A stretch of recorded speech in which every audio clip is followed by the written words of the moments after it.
pagi para hadirin sekalian, nama saya Adrian Dermawan. Hari ini saya akan membahas topik tentang bahaya makanan siap saji dari pedagang kaki lima.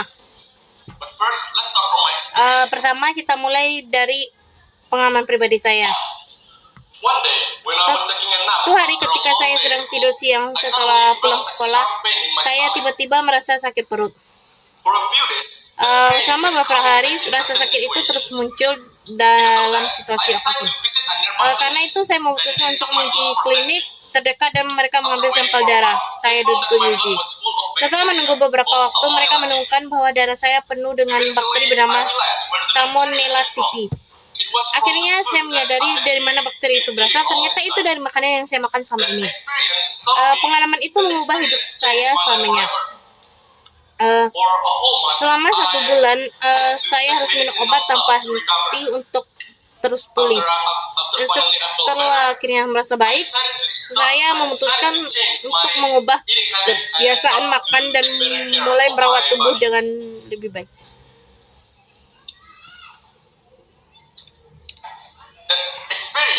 Pengalaman itu mengajarkan saya bahwa kesehatan adalah sesuatu yang dianggap sepele tapi akhirnya hilang.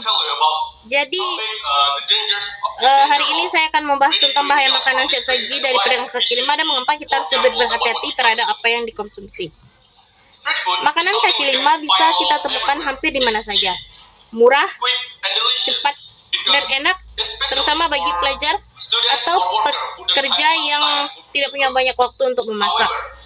Namun di balik kenyamanannya ada bahaya tersembunyi yang sering diabaikan oleh banyak orang. Bahaya pertama adalah kebersihan yang buruk. Banyak pedagang kaki lima berjualan di area terbuka yang penuh debu, asap dan lalat yang mudah mencemari makanan.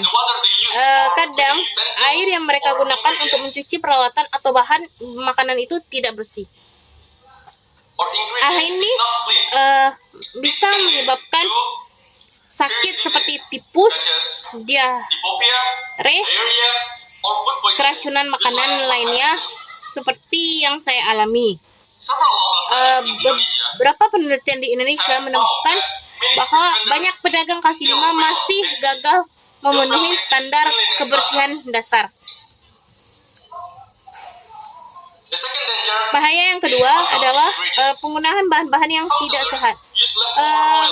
Beberapa penjual menggunakan minyak bekas berkali-kali atau bahkan menambahkan bahan kimia di dalam makanannya agar terlihat lebih segar dan enak. Bahan kimia itu dapat merusak organ tubuh seperti hati dan lambung.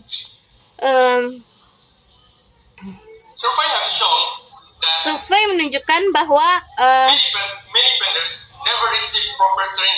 banyak pedagang kaki lima tidak pernah mendapatkan pelatihan yang benar tentang keamanan pangan, sehingga mereka mungkin tidak memahami bahan mana yang berbahaya. Sering waktu bahan-bahan tidak sehat itu dapat meningkatkan risiko keracunan makanan dan masalah kesehatan jangka panjang.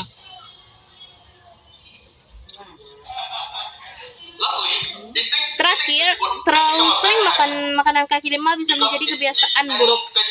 Karena murah dan enak, banyak orang lupa menyeimbangkan dengan makanan yang lebih sehat di rumah. Lama-kelamaan, kebiasaan ini dapat melemahkan sistem kekebalan tubuh dan meningkatkan risiko masalah kesehatan jangka panjang.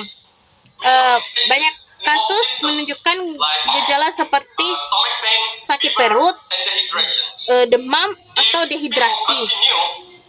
Jika orang terus mengonsumsi makanan kaki lima yang tidak aman secara berulang, efeknya dapat menumpuk dan menjadi lebih serius dari waktu ke waktu. Setelah melalui pengalaman menyakitkan itu, saya menyadari bahwa hal sederhana seperti makanan yang kita makan setiap hari dapat memiliki dampak besar kepada kesehatan kita. Kebersihan yang buruk, bahan berbahaya, dan kebiasaan makanan yang tidak sehat dapat dengan mudah berubah jadi penyakit serius tanpa kita sadari. Cerita saya hanyalah salah satu contoh, tapi menunjukkan. Oke, terima kasih.